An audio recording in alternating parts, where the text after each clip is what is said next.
Good morning, ladies and gentlemen. Welcome to our weekly Parsha Shiur. This week is, of course, Parsha's Korach, where we get to read and learn all about the rebellion and the machloikis that was staged by Korach and his men, and all that happened because of that. Stop an average Yid on the street and ask him, what happened to Korach in the end? What was Korach's destiny?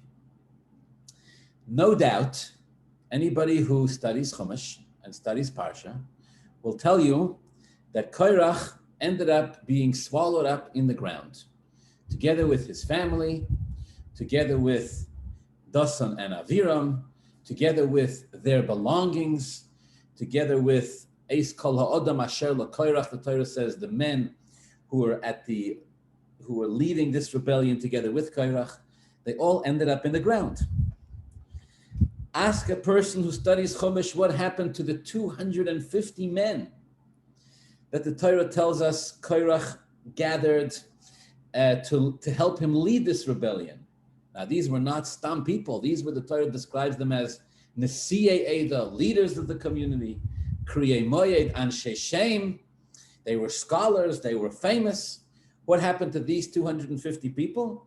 Well, everybody knows they offered up Ketores the next morning, as we'll learn soon, and a fire broke out, and they all got burned, Rahman al-Islam. So Korach, his men, Korach and his family, his inner circle, they ended up in the ground. The 250 men, they ended up being burned by the fire. This is what the Torah says. And yet we find a fascinating piece of Gemara. Omar Rabbi Yochanan says the Gemara in Masechta Sanhedrin, Daf Kuf Yud, Korach loy min habluim v'loy min asrufim. Says Rabbi Yochanan in the Gemara, Korach himself survived the entire thing. Korach wasn't swallowed up in the ground. Korach wasn't burned up together with those who offered up Ketores. Korach himself survived. His family members ended up in the ground. 250 men, they ended up getting burned. Korach himself walks away. It sounds incredibly preposterous. Korach himself, the instigator, the one vasat ongerates the ganze Maisa, he himself survives. Yes, says the Gemara, I'll prove it to you. And I'll prove it to you from the Pasuk itself. Because when the Pasuk describes the ground opening up and everybody getting swallowed, the Pasuk says, who got swallowed? Quote, Eis kol ha'odam asher l'Korach. All those people who were with Korach. When the Torah describes the fire that burned the Jews, it says, Ba'achol ha'esh, the fire consumes, chamishim u'masayim ish, 250 men. 250 is not 251. Now, if Korach gathers 250 people to help him, then he himself is surely not part of the 250. So, kol ha'odam asher l'Korach, all the people that are with Korach end up in the ground, not Korach. If Korach himself ended up in the ground, the Torah should have said, Korach and all the people who were with him end up in the ground. But that's not what the Pasuk says. Only the people who are with Korach get swallowed up in the ground, and the fire burns 250 people. That's it. So Korach himself survives. So what did in the end happen to Korach? What was his destiny? What actually happened to him? And the bigger question is, who is Yosher? Where is the justice here? How could Korach, of everybody, survive? Of all the people who were killed, Korach himself survives? Seems incredibly ridiculous. And yet there it is in the Gemara, Korach loy min habluim v'loy min asrufim, as the Gemara learns from these pesukim. Okay. It turns out that Korach himself had an element of justification for what he did. Korach himself got a partial pardon for the rebellion that he led. Korach, besides for being a scholar, besides for being a wise man, and besides for being an incredibly wealthy man, by the way, do you know this? Korach was incredibly wealthy. Do you know where Korach got his wealth from? This is a fascinating piece of Talmud. According to the Talmud, parenthetically, Korach got his wealth from Yosef. You see, Yosef, when he was selling food during what was supposed to be the 7 years of hunger in the land of Egypt, ended up only becoming 2 years of hunger. But what was supposed to be 7 years, Yosef was the only one with food. And so he sells the food to all the people of the land of Egypt and all the lands beyond wherever there is a hunger. And all the people bring in their money. And Yosef accumulates basically an incredibly large amount of money. He swallows, Yosef himself swallows the entire world economy of the time. He buries his treasures, the Gemara says, and divides it into three. 1/3 of that wealth is discovered by Korach. The second third is discovered by a man named Antoninus, who was, of course, the emperor of Rome. And the third one is designated for the tzaddikim la'aseh lava. So Korach was wealthy and Korach was wise. Korach was charismatic. Korach was a prophet. Korach had prophecy. And Korach was clearly a charismatic and engaging leader. Through the power of his prophecy, Korach saw that he would have future descendants. He saw that there would Shmuel Hanavi would one day come from him. Shmuel Hanavi is equivalent in greatness to Moshe and Aaron combined. Moshe v'Aaron b'koinav u'Shmuel b'koir Shmoi. Korach saw through prophecy that 24 families of Leviim, 24 groups, shifts of Leviim would one day come from him. And so through the power of his prophecy and the tzaddikim that he saw were destined to come from him, Korach believed that he had the upper hand over Moshe and Aaron. This motivated him and inspired him to lead this rebellion. The people who were with Korach, they didn't have that kind of prophecy. They didn't see into the future. They didn't know what was going to happen. The Medrash tells us, Rashi quotes it, that when Moshe challenged the 250 people and told them that if they all bring Ketores, they would all die except for one, Korach said, I'm going to be that one who survives. Because I can see prophetically that I'm destined to have children. And according to this opinion in the Gemara, Korach was right. Korach did survive. In that sense, Korach has a justification for the rebellion that he leads that nobody else has. The people who were with him should have stopped him and said, you can't do such a thing. The 250 heads of Sanhedrin should have stopped Korach and said, this is not okay. For that, they're held responsible. Korach himself was deceived. He didn't properly understand the prophecy that he was seeing. In the end, it turns out, the Medrash says, Korach's sons do teshuvah. And they survive. They emerge from the pit. They have children. Shmuel Hanavi comes from them. 24 groups of Leviim come from them, but not Korach himself. But if Korach was not swallowed up into the ground, and if Korach was not one of the people who was in fact burnt, so what did happen to him? So where does Korach go? We never hear about him again. Doesn't seem like the kind of guy who will just go away quietly. So what did actually happen to him? Yes, we understand he's perhaps excused because of the prophecy that he saw. In that sense, he's more noble. Korach himself is perhaps more noble, ironically, than all of the people he manages to rope in into his rebellion. But what does actually happen to Korach? So here there is in the Gemara, there's a fascinating Marsha. Marsha gives commentary on the Gemara, but in order to understand this, we have to go to the first story that the Torah tells us right after this entire experience of the ground swallowing up the men and the fire burning the 250 people. If you have a Chumash in front of you, turn to Perek Yud Zayin, Pasuk Vav. Perek Yud Zayin, Pasuk Vav. Again, this is after the whole thing is over. Korach's men are in the ground. His family is in the ground. Even his own children got swallowed up in the ground. It's just that after they did teshuvah, they were able to emerge from the ground. But initially, they were swallowed up. Dasan and Aviram are in the ground. Their families are in the ground.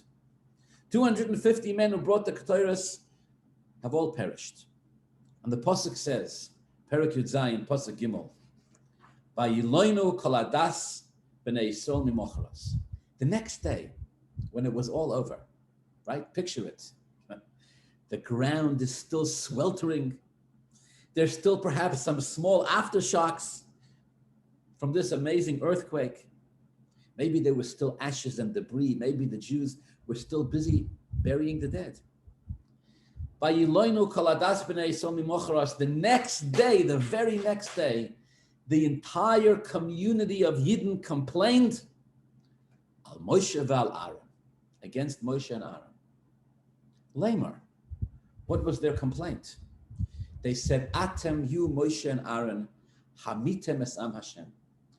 You, said the entire community of the Jewish people, to Moshe and Aaron have blood on your hands. You killed the nation of Hashem. According to the Ramban, what they meant was that Moshe never received from Hashem instructions to set up this ketores, this incense challenge, where 250 men would bring ketores. Hashem never told him to do that. This was Moshe's idea because Moshe knew that if you brought ketores and you weren't supposed to, you would end up dead. So the people complained to Moshe and Aaron and said, if you wanted to make a point, if you wanted to show us that you, Moshe and Aaron, were really chosen by Hashem, if you wanted to show us that you're the destined, the chosen ones, you should have come up with some other way. The ketores was your idea because you knew that it would kill people.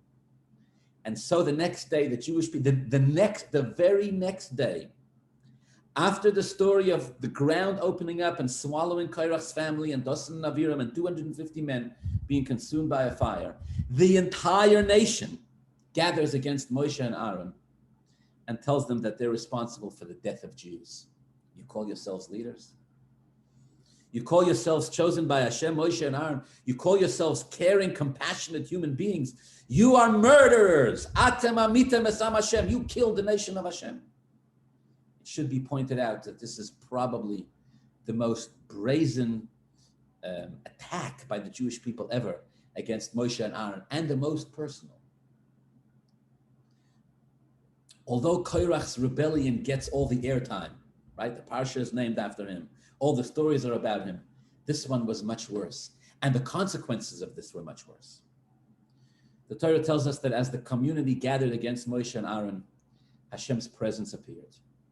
And Hashem turned to Moshe and Aaron and said, right, Moshe and Aaron, move yourselves, distance yourselves from this community.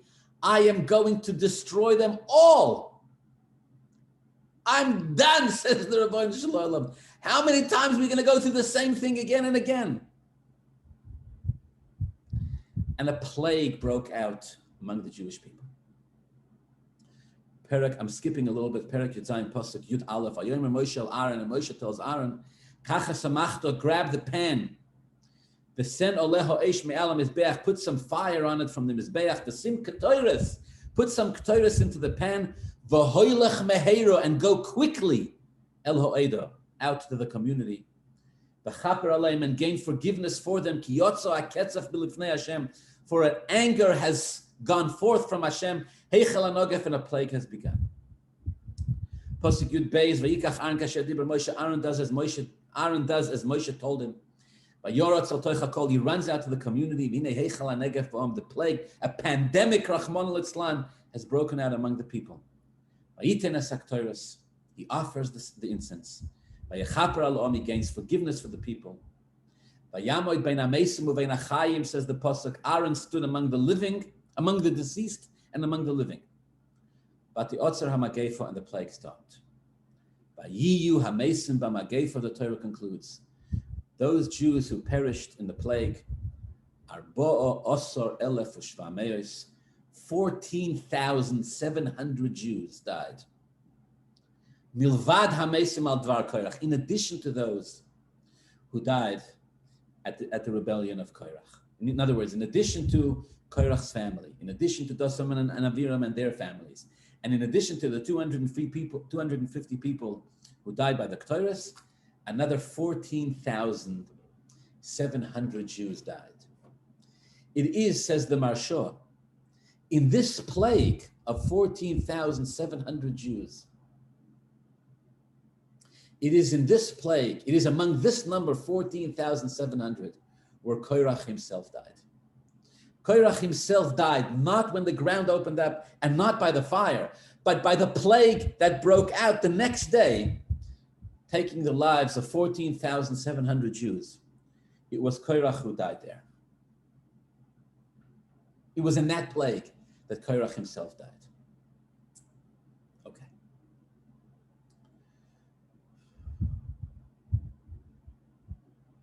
Now, Rashi and Pasuk Yud Gimel, Vayamoid Bein HaMeisim, that Aaron stands among the living and among the deceased. Rashi tells us an unbelievable story. Again, if you have it in front of you, you can follow it along inside. Says Rashi, describing the scene of Aaron running around among the Jewish people, standing literally between the living and the dead, holding a pan of ketorah, stopping the plague. Says Rashi, Ochaz es hamalach v'hemido al Korach. Aaron grabs the angel who's responsible for the death of the Jews, who's responsible for this pandemic, and stops him against his will. Stops him from killing Jews and says, stop. Omar Le'a Malach, so the angel, assuming, the assumption here is that this is the angel of death. The angel says to Aaron, Hanach li lasais shlichusi. The angel says to Aaron, what do you think you're doing? Let go of me. Allow me to fulfill my mission. Allow me to do my mandate, the shlichus that Hashem gave me. Omar Loi, so Aaron says to the angel, what are you talking about? Moshe tzivani la'akiv al yodcha. Moshe told me to stop you. Moshe told me, Aaron, to stop you, the angel who was responsible for the death, and stop you I shall. Omar Loi, the angel says to him, what are you talking about? Ani shluchai shel Makom, va'ata shluchai shel Moshe. The angel says to Aaron, you're going to stop me? You're going to stop me? I'm a shliach of Hashem. Hashem sent me. You're an emissary of Moshe. Let go. You got an issue with Moshe? Go talk to Moshe. What do you want from me? Hashem sent me to make this plague, and make this plague I shall. Omar Loi, Aaron says to him, Ein Moshe oimer klum milibo. Aaron says to the angel, you got this wrong. Moshe doesn't say anything on his own. Elo mi pi hagvura. When Moshe says anything, he only says it because Hashem tells him to. And if Moshe sent me to stop you, the angel, that means Hashem wants me to stop you. Im ein atomamin, says Moshe, says Aaron to the angel, if you don't believe me, Harei HaKadosh Baruch Hu u'Moshe el Pesach oil moed, boy imi yushoel. If you don't believe me, says Aaron to the angel, Moshe and the Rebbeinu Shalom, Moshe and Hashem are standing at the opening of the oil moed. We can go, you and I together, and we can ask them. And that's why the Pasuk says, it concludes Rashi, that Aaron returned to Moshe. He didn't return alone. He returned with the angel. And he didn't return only to Moshe. He turned to Moshe and Hashem, and Aaron and the angel come to Moshe and Hashem with a din Torah, and they say, which one is it, Rebbeinu Shalom? Do you want this plague to stop, or do you want this plague to continue? Apparently, thank God, Hashem and Moshe both agreed that the plague should stop, and only then did it stop, not before 14,700 Jews lost their lives. What I find amazing about this whole thing is that in the end of the story is a terrible story. We tend to think of it as a glorious day where the sinners, just a couple of sinners, Korach and his family, Dosan and Aviram and their families, 250 rabble-rousers. All right, it's very tragic, but we tend to think of it as a story where a couple of Jews died. It turns out more than 14,500 Jews died.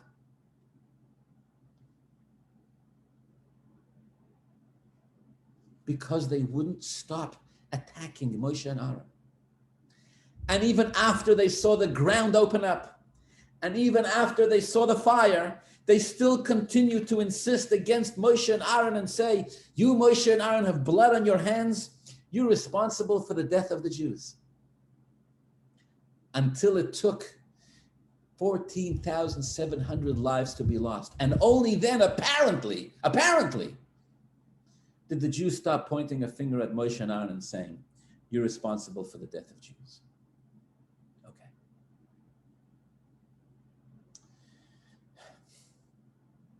I think that in order to understand all of this, in order to understand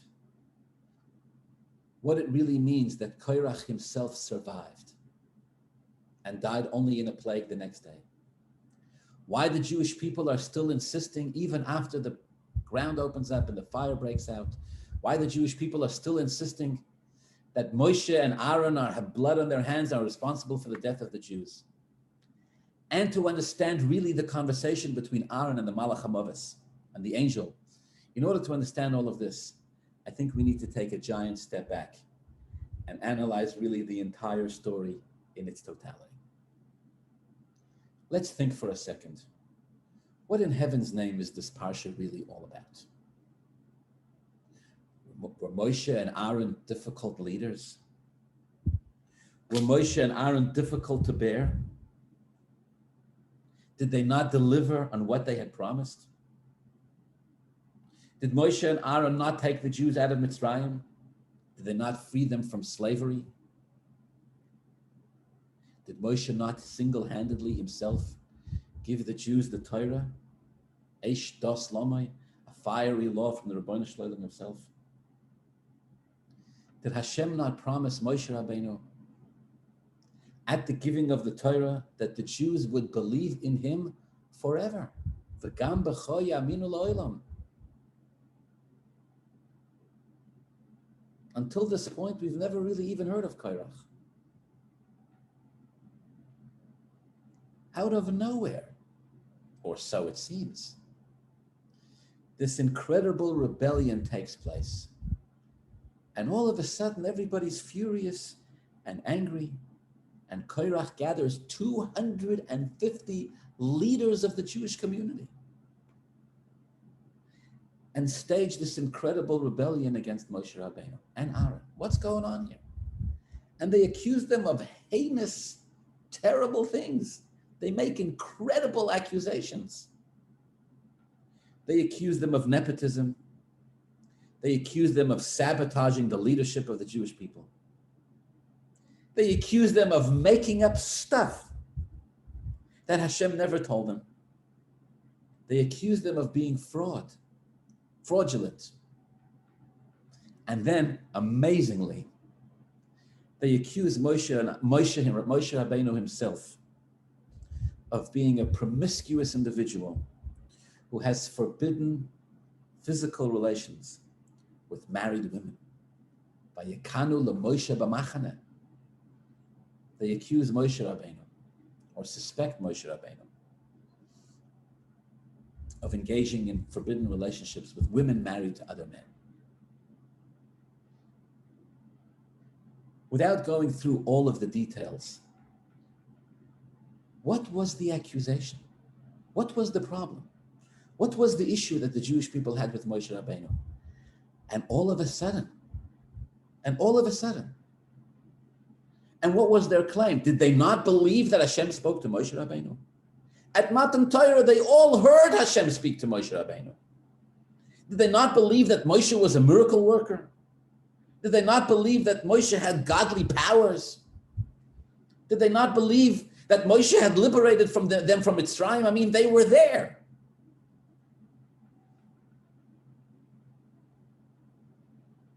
And how is Korach so incredibly successful at gathering so much support from so many Jews?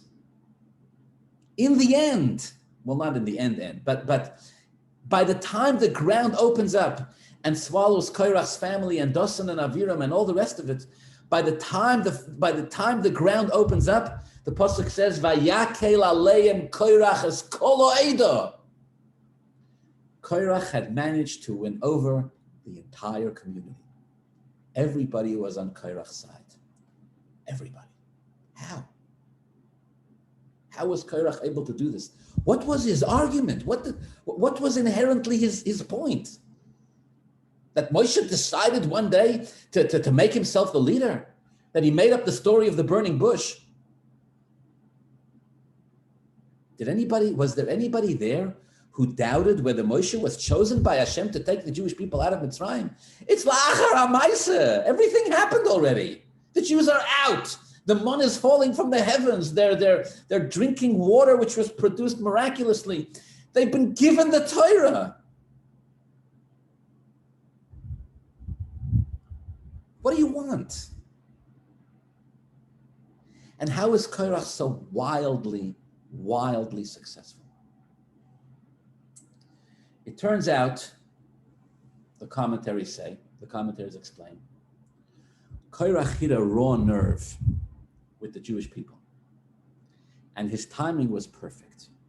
You see, what really happened was, all of this is still a continuation of the story of the spies. What happened was, when the Jewish people came to Moshe in last week's Parsha and said, let's send spies. And Moshe came to Hashem and said, should I send spies? The Jewish people want spies. Hashem says to Moshe, this is on you. If you want, send. If you don't want, don't send. I'm not getting involved. Quote, Shlach l'cho l'daitcho. You decide, Hashem tells Moshe. So Moshe decided to send them. And the results, of course, were beyond disastrous. And now Korach woke up and said, wait a second. It's true that Moshe was appointed by Hashem. Korach didn't doubt that. It's true that Moshe was chosen by Hashem and took us out of Mitzrayim and gave us the Torah. Korach didn't doubt that. Dosan and Aviram didn't doubt that. The Jewish people didn't doubt that. Everybody saw it and everybody heard it. But wait a second, said Korach, wait. We're making a mistake here. How can we be sure that everything that Moshe says comes from Hashem? How can we be sure that Moshe never adds in a little bit from his own? After all, said Korach to the Jewish people, look what just happened with the Meraglim. This was Moshe's idea to send Meraglim, and because of that, we're stuck in the desert for 40 years. Perhaps if we had asked Hashem, if we had allowed Hashem himself, Hashem would have said, don't send spies, or there's no necessity to send spies. They blamed the spies on Moshe, and because of that, they said to themselves, we can no longer be sure what exactly Moshe is saying, only because Hashem said so.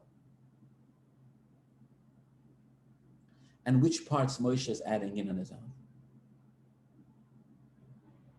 Korach said, I see in the future I'll have Levim, I'll have Shmuel Hanovi will come from me, a prophet. I'm going to challenge Moshe and Aaron in public, and I'm going to say to them, wait a second.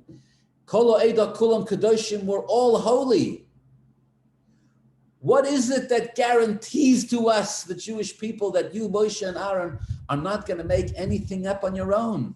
How do we know that everything you say comes from Hashem? What if you add a little flavor or a little spice of your own? What if you add your own interpretation? What if you add your own ideas?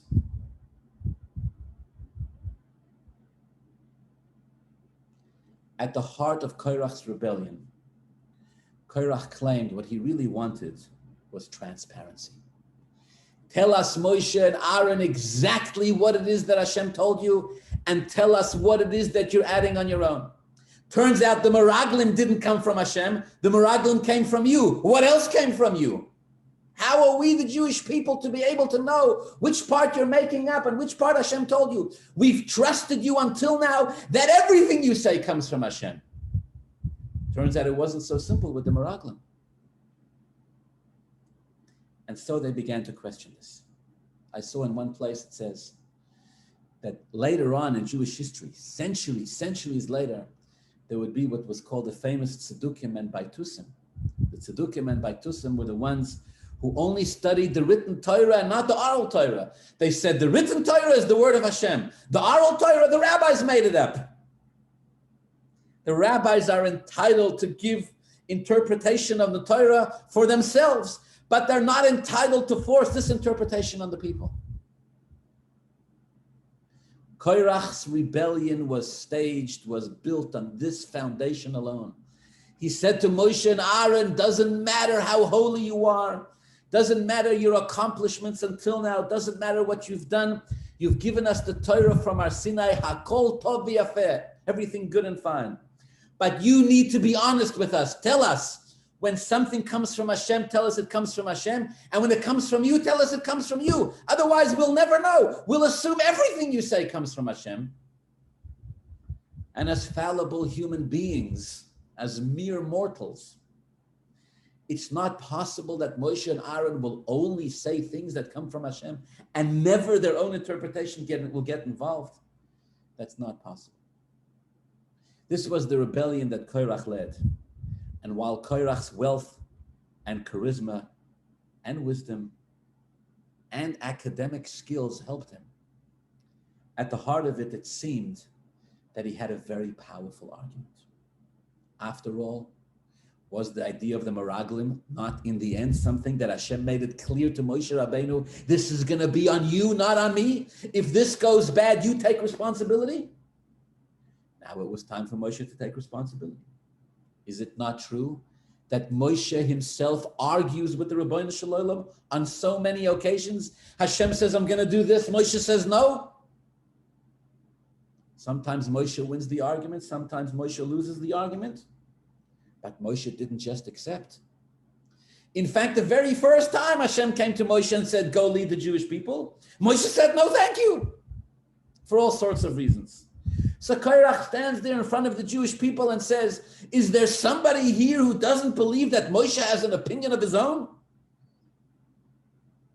Is there someone here who doesn't believe, who isn't concerned that Moshe may at some point mix his own agenda, may be fallible on that level, to insert his own interpretation into the words of Hashem? How are we, the people, ever going to know which words are truly godly and which have been inserted by Moshe Rabbeinu or by Aaron HaKohen?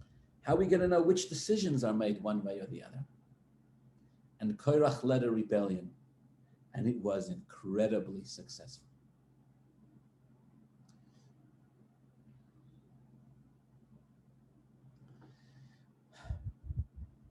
I heard the following story. In 1929, the previous Lubavitcher Rebbe visited the United States of America. He was here for a couple of months, actually. Apparently, the purpose of the visit was to decide whether he should relocate with his family at the time to the United States.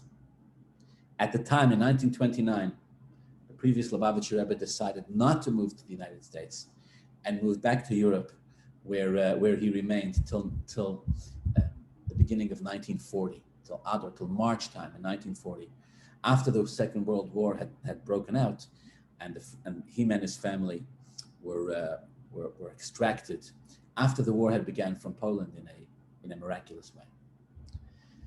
But the story I heard goes that in 1929, while the previous Lubavitcher Rebbe was here in the United States of America, a father came to see him one day and said, Rebbe, my son is a Zionist.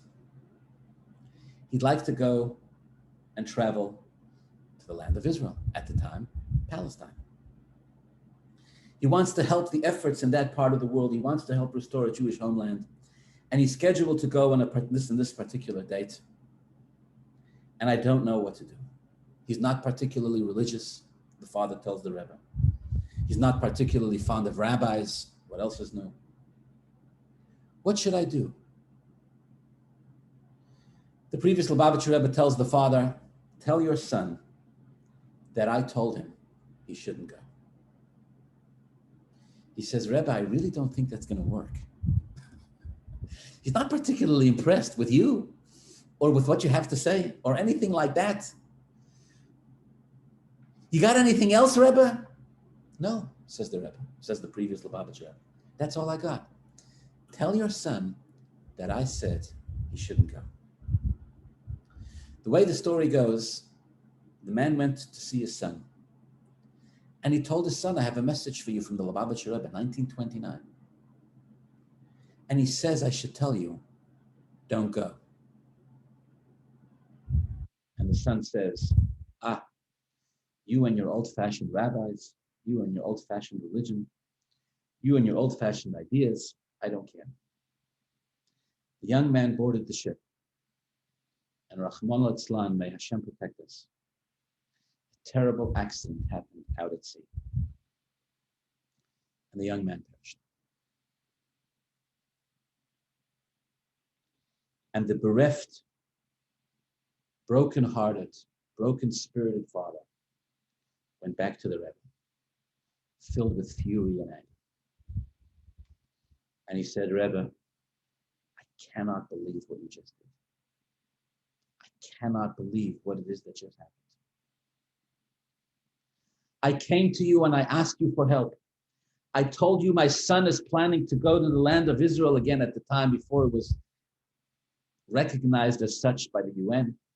I told you my son is planning to go there, and you told me to tell my son not to go, but you didn't warn us about the danger. You didn't tell us that this is a life-threatening decision. Had you told me that my son's life is on the line here, I would have physically kidnapped him and locked him up. I would have believed you, said the father. My son is the non-believer, but me, I'm the believer. I came to you and I asked you what to do. And you gave me the weakest answer in the world. And I told you it wasn't going to work. And I was right.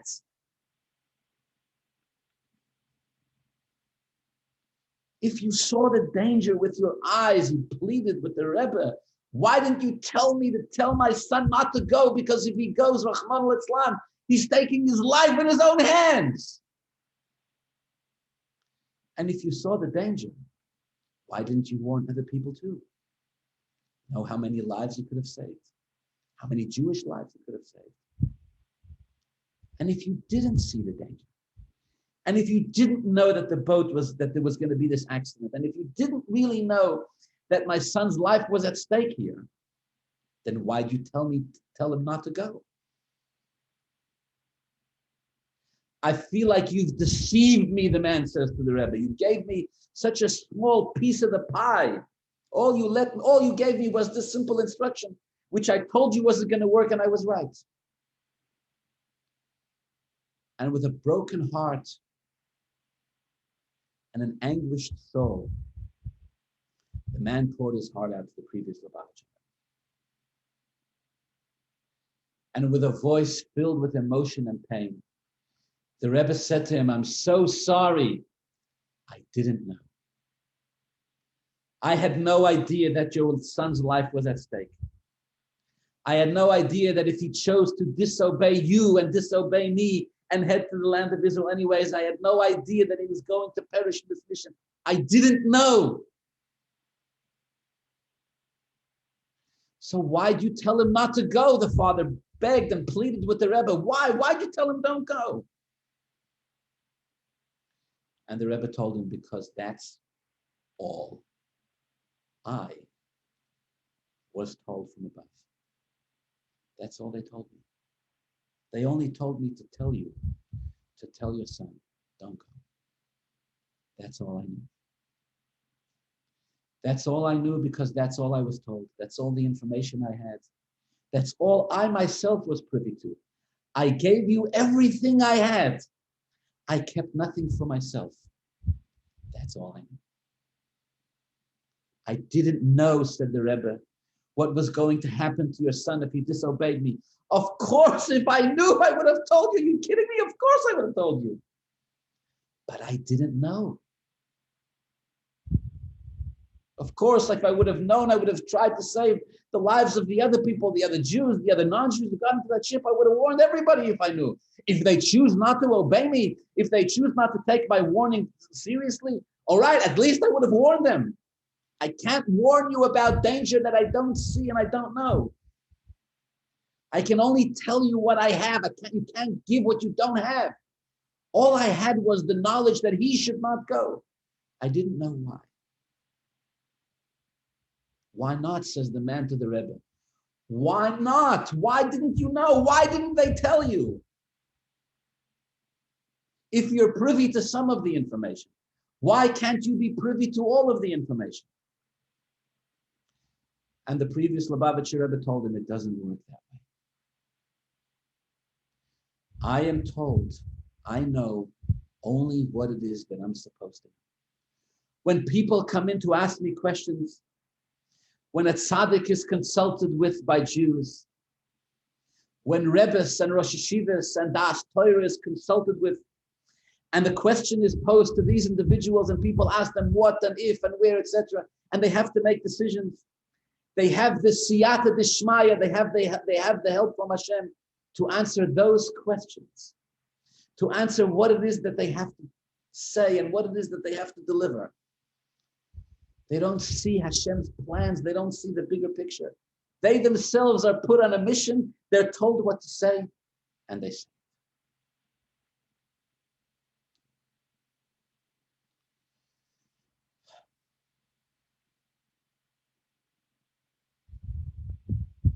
Korach argued, how can we have a human being, a fallible human being, an individual who's capable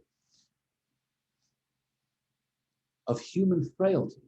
How can we have him be our leader and trust that every word that comes out of his mouth to us comes from Hashem? This was Korach's question.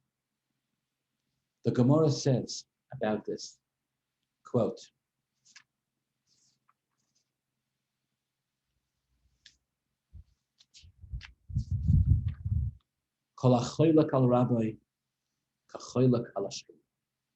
whoever challenges his Torah teacher is like challenging Hashem. Anybody who picks a quarrel with his teacher is like one who quarrels with Hashem. Whoever complains about his teacher, it's as if he's Misraim al Ashchina. And anybody who even considers is doubtful, whoever thinks ill of his teacher, is as if he's thinking ill of the street. Why?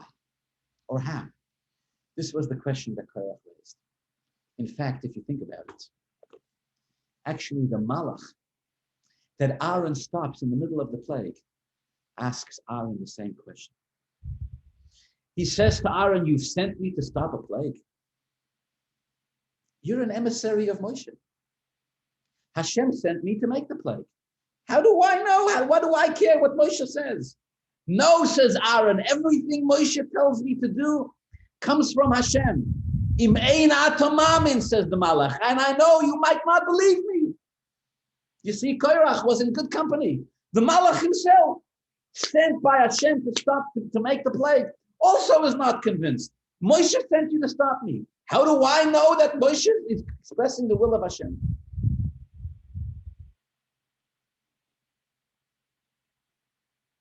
The Malach, actually, if you think about it, the Malach is actually asking the same question as Korach himself.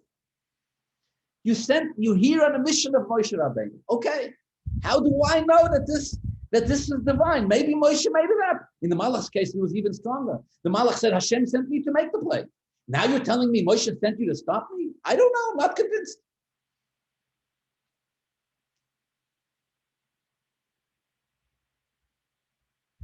The Baalei Musar like to say, one of the things you learn from here is that to kill a Jew, you need instructions from Hashem himself. To save the life of a Jew, even an emissary is sufficient. You understand? Who sent the Malach to kill the Jews? The Rabbeinu Shalom. To kill a Jew, you got to hear it from Hashem himself. To save a Jew's life, to stop killing a Jew, you can hear that through an emissary too.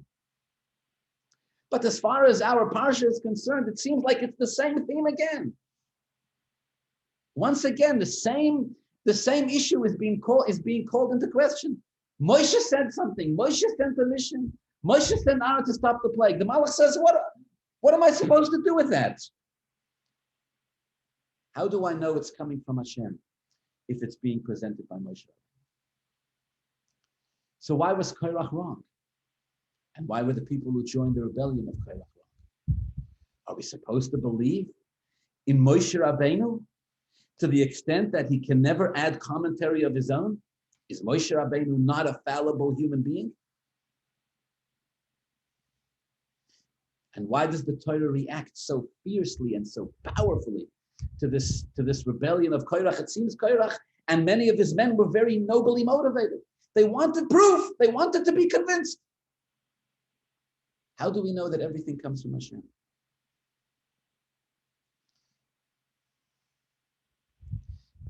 The answer, my friends, is in the words of Moshe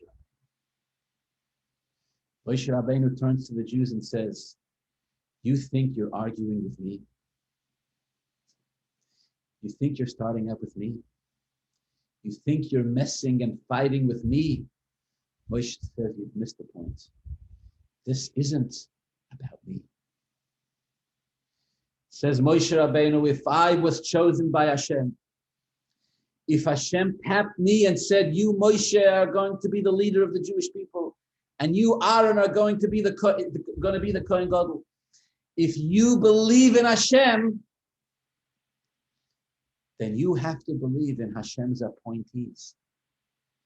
If you believe that this is the will of Hashem, then you have to believe not that human beings are perfect, but that the Ribbono Shel Olam system is perfect.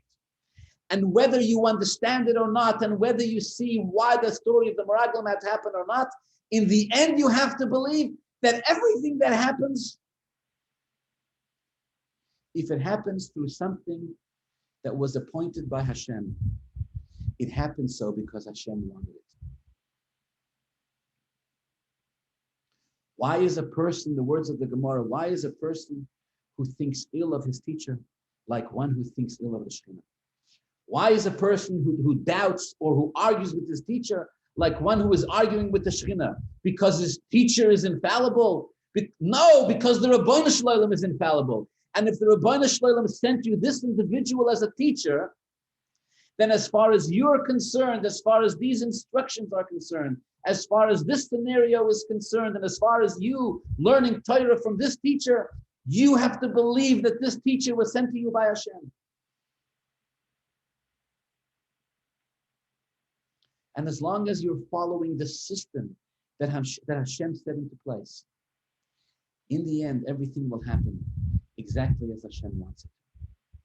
You know what this is very much like? It's very much like what happens in last week's Parsha, in Parsha Shlach, where the Gemara says that the Jews were afraid to go into the land of Israel. The Jews were afraid of being defeated by their enemies. And the Jewish people accepted the argument of the 10 false spies that Eretz Yisrael was so powerful that God couldn't conquer it.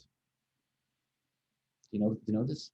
The Meraglim came back to the Jews and said, Eretz Yisrael is so powerful that Hashem can't conquer it. It's one of the strangest pieces of Talmud. The Jewish people believed that Hashem couldn't conquer the land of Israel. Of course Hashem could conquer the land of Israel. They believed that they were too weak to conquer the land of Israel. They didn't say Hashem is too weak. They said, we're too weak. Yes, says the Torah. But if Hashem tells you that you're not weak, and if Hashem tells you that you are powerful, and if Hashem tells you go into the land of Israel and conquer it, and you say, I can't, then it's not really yourself you're doubting, is it? It's the Ribbono Shel Olam. If Hashem says, go and conquer the land, and you say, but I'm too scared, it's not yourself you're doubting. It's not only yourself you're doubting. It's not only belief in yourself that you're lacking, it's belief in the Ribbono Shel Olam. If your belief in Hashem was strong enough, and Hashem says to you, you're going to go into Eretz Yisrael, and you will be successful, and you have nothing to fear, then you raise your head high and you walk in. Why? Because you think of yourself as almighty and powerful? Yes. Why? Because you're an egotistic human being? No. Why do you believe in yourself as being almighty and powerful? Because Hashem said so. If Hashem said I can do it, then I can do it. And to stand there and say, oh, but they're stronger than me and I feel like I can't and I'm too weak. Says the Gemara, if you don't believe you can do it, you don't believe Hashem can do it. If you truly believed Hashem could, Hashem is telling you you can. So Korach stands there in the presence of the Jewish people and says, How do we know that every decision that's handed to us by Moshe Rabbeinu comes from Hashem? And Moshe looks at them and laughs and says, you think it's me you're challenging?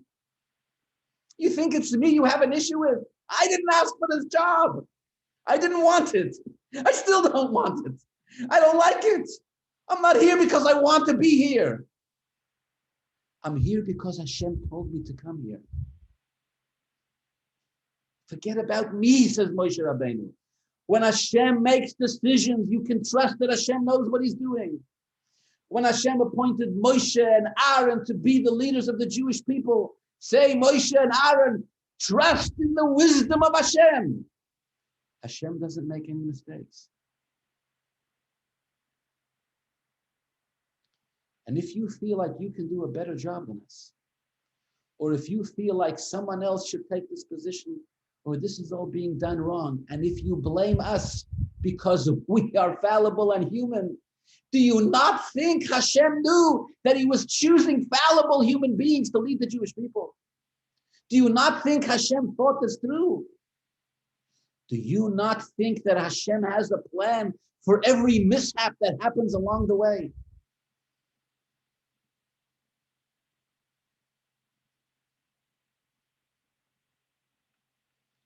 Everything that happens to you happens because it's basher from heaven. This was Korach's struggle. He said, bottom line, you're the leaders. Bottom line, you're responsible. Bottom line, you have blood on your hands for decisions that you made. And Moshe said, my cheshbon with the Rabbeinu Shalom, that's my business. But what goes on between me and Hashem, that's my business. But as far as you're concerned, as far as what you hear, everything you hear comes to you because you're supposed to hear it. Don't argue with your teacher. Don't fight with your teacher. In the words of the Gemara, don't even be maharer. Don't even entertain a thought. See your teacher as a gift who's been given to you by Hashem. In the book of Tanya, the Alter Rebbe writes, he says, why is it that Chazal tell us that a person who gets angry, kol hakoyos, a person who gets angry is like an idol worshiper? What's the connection between anger and idol worship? He says, I'll tell you. He says, God forbid if you do something to me, something unpleasant, and I get angry with you. At the moment of my anger, I'm blaming you for what happened to me. That's not correct, says the Alter Rebbe. That's not the correct approach that I should have according to Torah. I have to walk away saying, if I went through a particular experience, I went through it only because it was destined upon me by Hashem. And if you hadn't chosen to do it to me, somebody else would have done it to me. Harbe shluchim lamokim. Hashem has many, many emissaries. The perpetrator of the evil, he makes his own cheshbon. He makes his own calculation with Hashem. He has to do teshuvah for what he did. He has to ask me for forgiveness. He has to gain kapara. He's got his own process that he's going to go through. That's his business. As far as my business, as far as what I'm supposed to think, I'm supposed to say, Akol mishamayim. Everything that I encounter in life happens only because it was destined upon me to happen. And it was destined by Hashem himself. Moshe says to Korach, my dear friend, my dear cousin, you're making a terrible mistake. If you're unhappy with the way things have panned out in your life, you wanted a different position, you wanted a different destiny, you wanted more covered, you feel like you've been passed by, you feel like you've missed opportunities, you feel like mistakes have been made around you, you're ready to point a finger at everybody else. Says Moshe to Korach, my dear friend, you're making a terrible mistake. Don't sit there and measure Moshe Rabbeinu's kedusha and holiness, and where is he fallible, and where is he capable, and where is he making mistakes, and where is he not. I promise you, says Moshe, you'll get nowhere. Ask yourself a simple question. Who's your Rebbe? Who's your teacher? Who's your rabbi? Who do you believe the Rabbeinu Shalom sent to you to be your teacher? Did I give you that? Do you believe that Moshe Rabbeinu, Moshe Rabbeinu, brought the Torah to you? Everything that's happening in your life is happening because Hashem decreed it upon you. Don't mind everybody else's business. Whatever you're supposed to hear, that's what you'll hear. Whatever you're supposed to know, that's what you'll know. If you were supposed to be somewhere else, if you were supposed to be in a different position of leadership, Hashem would have seen to it. Korach's mistake was that he couldn't put his own ego aside. He couldn't accept that he was being controlled by somebody else. Moshe's success was that he did put his ego aside, and he knew that it wasn't about him. Moshe said the Jewish people will be led in exactly the way they're supposed to be. And if it won't be through me, it'll be through somebody else. Hashem will do with us as Hashem pleases. The will of Hashem will prevail in everything. Through me or through you, it doesn't matter. And precisely because of that humility of Moshe Rabbeinu, that's exactly what made him believe. That's exactly what made him worthy of this particular title, of this particular position. And it was where Korach failed. 14,700 Jews turned to Moshe the next day, the entire community turned to Moshe the next day and said, but your decisions have cost lives. And Moshe said, no. Moshe said, that's not the correct mindset that a Jew should live. Remember, said Moshe, everything that happens to you in your life happens to me, happens only because it is Basher. The Rebbeinu Shalom has a master plan. There was a reason why the Jews needed to spend 40 years in the desert. There was a reason. There was a reason why it was only their children who could go into Eretz Yisrael. There was a reason for that too. There is a reason why things have to happen the way they're supposed to happen. Sometimes we see the reason, most of the time we don't. Things happen the way they're supposed to happen. The Medrash says, Adam Rishon complained to Hashem. Adam Rishon said to Hashem, you Hashem, he says, you blame me for there being death in the world. Adam says, it's not my fault. There was going to be death in the world either way. You know how I know? Because the Torah talks about the laws of death. Why do you keep blaming me? Also a good question. But the argument is correct. The end result, or not just the end result, but even the process along the way, things happen the way they're basher to happen. I'll have a little secret to tell you, says Moshe. If I hadn't chosen to send the spies, if it wouldn't have happened this way, the Jews would have ended up in the desert a different way. Apparently, it wasn't decreed upon this generation to go into Eretz Yisrael. If we didn't go in, I promise you, it wasn't in the cards. It wasn't in Hashem's plan for us to go in. It would have happened this way. It would have happened that way. Don't get hooked up. Don't get caught up. Don't get angry. Don't see yourself as a victim of circumstances. You're not a victim of circumstances. You're in the hands of Hashem. Accept your destiny. I didn't ask for mine, says Moshe. You didn't ask for yours. We're all humbly trying to fulfill the mission, Hashem's mission in this world. And we do our best every day to have this type of emunah and bitachon, that Hashem continues to take care of us in every way and do the best for us, each of us, according to what we need. Have a wonderful Shabbos.